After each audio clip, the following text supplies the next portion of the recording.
When Jake was young, he and his dad, Mark, would often spend their Saturdays hiking in the nearby woods. Mark, an avid outdoorsman, had passed down his love for nature to his son.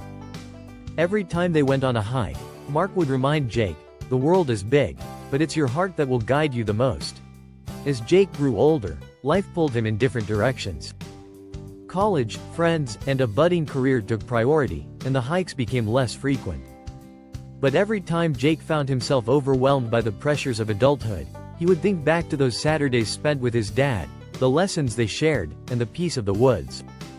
One winter evening, Jake received a call.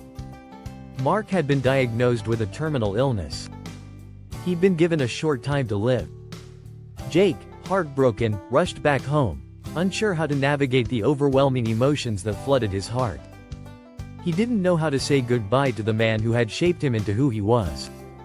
The next morning, Mark asked Jake to go on one final hike. With his heart heavy, Jake agreed.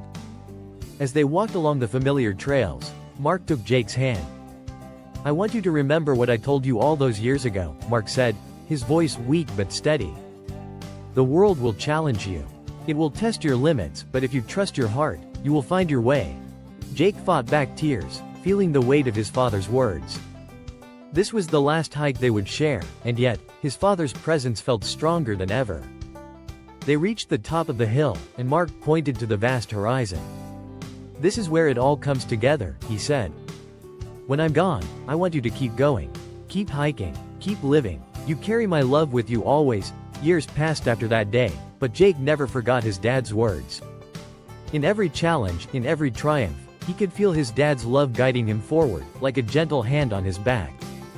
And on the weekends, when the weight of life seemed too much, Jake would go hiking alone, finding peace in the familiar trails, knowing that his dad's love was there, always guiding him through.